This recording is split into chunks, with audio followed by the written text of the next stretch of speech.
Et salut à tous, c'est Robin de la Bible du VTC. Bienvenue à vous dans cette nouvelle vidéo. Aujourd'hui, je voulais partager avec vous les 5 attentes principales d'un client VTC. Je vais vous parler de ça parce que c'est quelque chose de très important et il y a encore beaucoup de chauffeurs, d'entrepreneurs et de chefs d'entreprise VTC qui font énormément d'erreurs sur les attentes des clients. Ils pensent quasiment systématiquement qu'une des attentes principales va concerner le véhicule et le type de véhicule en question. C'est complètement faux. Les attentes sont vraiment autour d'éléments qui ne sont pas spécialement en rapport avec le véhicule et je voulais partager ça avec vous dans cette vidéo. Donc avant de commencer, n'hésitez pas à vous abonner à la chaîne de la Bible du VTC si ce n'est pas déjà fait, à cliquer sur la cloche pour recevoir les notifications et c'est parti pour cette vidéo.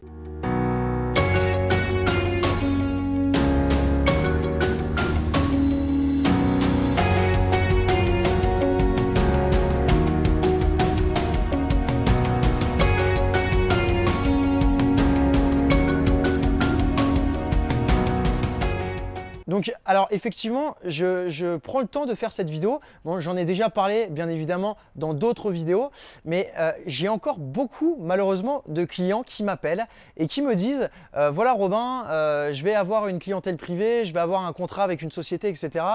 Du coup, là, je vais partir sur une acquisition, un véhicule, ça va être une Mercedes classe E à 42 000 €. Et là, voilà, il me demande mon avis. Donc là, je lui dis, bah écoute, si tu veux mon avis, encore une fois, ici, l'objectif, c'est vraiment de travailler sur une optimisation des coûts avec un couplage d'une maximisation de la profitabilité potentielle. Donc, de générer un maximum de chiffre d'affaires. Mais pour générer un maximum de rentabilité, il faut donc optimiser les coûts et réduire les charges. Or, l'acquisition d'un véhicule de type classe E pour répondre même à une clientèle privée, selon moi, c'est quelque chose qui est vraiment complètement non stratégique. C'est un non-sens total parce que les clients avec lesquels vous allez potentiellement travailler, en soi, n'en ont un peu rien à foutre du véhicule et les attentes vraiment sont basées sur d'autres critères bien précis.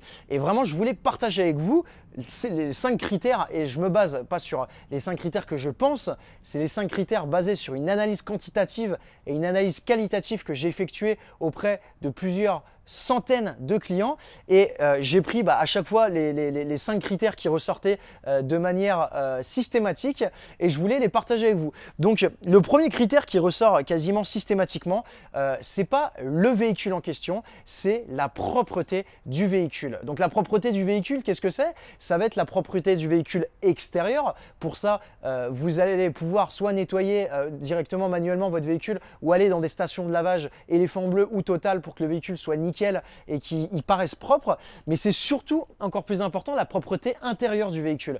La propreté intérieure du véhicule, on n'y pense pas souvent, mais c'est quelque chose de fondamental pour la fidélisation de vos clients privés. Tout simplement parce que si vous laissez traîner des choses ou si il y a des traces de gras sur les vitres ou si ça pue dans la voiture, eh ben, je peux vous assurer que ça fera vraiment fuir les clients. Donc ça, faites vraiment attention à la propreté et l'hygiène du véhicule. Donc lavez l'extérieur du véhicule en station de lavage, utilisez un petit aspirateur pour laver, pour aspirer et nettoyer l'intérieur du véhicule au moins une fois par jour. Vous pouvez mettre un petit diffuseur d'odeur pour l'odeur. Faites attention à l'hygiène également des chauffeurs où votre hygiène, parfois il fait chaud, parfois il y a des odeurs qui peuvent être dégagées. Donc ça, c'est quelque chose auquel il faut vraiment faire attention. Et du coup, voilà, la propreté du véhicule intérieur et extérieur, c'est le premier critère qui est ressorti parmi ce sondage. Donc voilà, concentrez vraiment vos efforts là-dessus dans un premier temps. Et non pas sur vraiment le véhicule classe E, machin, ceci, cela. Vous pouvez largement rouler dans une Laguna, mais si elle est bien entretenue, eh ben, vous pourrez largement fidéliser vos clients. Le deuxième critère, c'est une procédure de réservation facile. Donc, bien évidemment, on sait qu'avec les applications, c'est extrêmement difficile de les concurrencer, dans le sens où on sort un particulier, il sort son smartphone et en 2 secondes, il peut commander son chauffeur et dans les 5 minutes ou 10 minutes maximum qui suivent, eh ben, il a forcément le chauffeur qui arrive. Donc pour concurrencer ça, vous devez impérativement, que ça soit via votre propre application ou que ça soit directement sur votre site internet, proposer un système de réservation instantanée. Donc il faut mettre un formulaire de réservation instantanée pour que la personne puisse réserver et qu'elle ait une facilité facilité pour finaliser sa demande. Ça, c'est quelque chose de fondamental parce que vraiment, la concurrence est très féroce à ce niveau-là. Ça n'est pas le critère le plus important dans le sens où il y a des personnes qui préféreront galérer un petit peu plus entre guillemets en n'utilisant pas les applications et en utilisant vos services parce que tout simplement, ils sont fidèles à vous et à votre prestation. Le troisième critère, c'est tout simplement la prise en charge et donc la prise en charge, j'entends une prise en charge rapide et la ponctualité. C'est-à-dire que vous devez être en mesure de prendre en charge rapidement après la réservation. Donc par exemple, ça dépend de votre positionnement, mais par exemple, si la personne souhaite réserver un chauffeur dans les 15 minutes et si vous offrez ces possibilités-là sur votre site internet, vous devez être en mesure de pouvoir honorer justement ce type de réservation qui sont assez rapides. Pour ça, il faut avoir soit une flotte de véhicules assez conséquente, soit pouvoir être sûr de pouvoir honorer la demande. Également, la ponctualité, c'est vraiment un des éléments qui est ressorti énormément dans ce sondage-là parce que beaucoup de clients disaient il suffit de 2-3 minutes de retard pour que je change de chauffeur. Donc, prévoyez systématiquement 5 à 10 minutes d'avance sur vos courses parce qu'il suffit de une fois où vous avez quelques minutes de retard et malheureusement, vous pouvez potentiellement perdre votre client. Donc ça, c'est quelque chose de basique, mais c'est vraiment fondamental dans le processus de fidélisation de vos chauffeurs. Donc, en quatrième lieu, ce qui est sorti, c'est tout simplement une course confortable. Donc alors une course confortable, qu'est-ce que ça veut dire? Déjà, ça veut tout simplement dire l'hygiène, encore une fois, intérieure du véhicule, la propreté intérieure du véhicule, mais c'est surtout la manière dont vous allez conduire. Si vous avez par exemple un véhicule manuel et que vous êtes un petit peu agressive dans la transmission des vitesses, ça c'est quelque chose qui est désagréable et qui peut être mal vécu par les clients. Je vais plutôt vous recommander d'opter pour des véhicules qui sont automatiques où la transition est donc automatique et se fait de manière plus linéaire et beaucoup plus douce.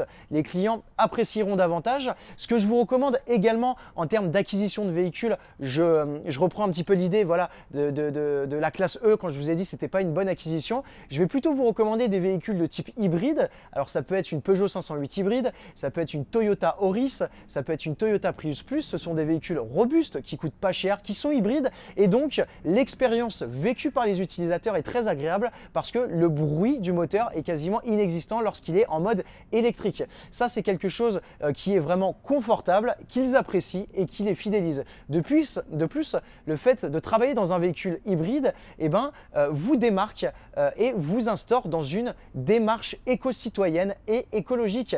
Et un client ou des professionnels, que ce soit un particulier ou un professionnel, tout simplement adorera associer son image à la vôtre qui est tout simplement écologique et qui prend soin de la planète. C'est une vraie valeur ajoutée de mettre en place ce type de stratégie concernant l'acquisition de vos véhicules, d'autant plus que dans les prochaines décennies, il y a 99% de chances que les futurs véhicules soient tout simplement des véhicules électriques. Donc le fait d'anticiper, ça vous apportera des résultats, sans compter le fait qu'avec un véhicule hybride, vous avez en plus une réduction de la consommation d'essence qui se traduit par une réduction des charges, se traduisant par une augmentation de votre marge et donc de votre rentabilité. Donc également le fait d'avoir des véhicules de type Toyota Auris et Toyota Prius Plus, c'est des véhicules qui sont vraiment spacieux et qui vous permettront sans problème d'aller chercher plusieurs clients, donc qui soient 2, 3, 4 et de pouvoir prendre leurs bagages et de les mettre dans le coffre puisqu'il y aura la place et que ce sont des véhicules qui sont très spacieux. Donc ça, même si c'est des véhicules esthétiquement qui ne sont pas magnifiques, ça vous permettra quand même de pouvoir répondre à des demandes qui n'auraient pas été possibles si vous étiez en berline initialement. Enfin, le dernier critère qui est ressorti, c'est tout simplement le professionnalisme du chauffeur et sa discrétion.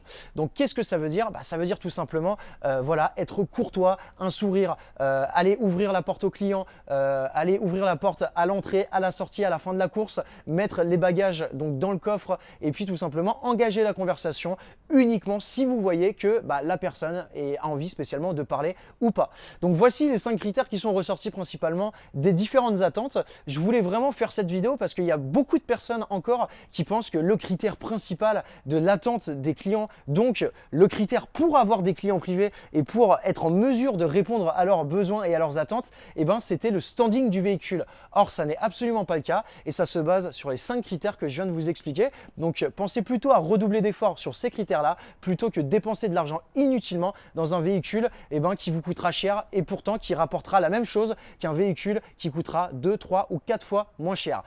Dites-moi selon vous dans les commentaires quels seraient les autres critères concernant les différentes attentes des clients, même si voilà, je vous ai parlé des principaux, ça m'intéresse d'avoir votre point de vue. N'hésitez pas à mettre un petit pouce bleu si cette vidéo vous a plu et à vous abonner à la chaîne YouTube. Si vous souhaitez vous lancer dans le secteur du VTC ou vous développer, j'ai préparé une série de vidéos totalement gratuites où je vous explique et je vous délivre le plan d'action à mettre en place pour obtenir des résultats le plus rapidement possible dans les prochains mois et les prochaines années. Le lien se trouve dans la description et vous pourrez suivre directement ça depuis chez vous. Je vous souhaite une bonne journée ou une bonne soirée ou une bonne nuit si c'est la nuit et je vous dis à bientôt. Ciao, ciao.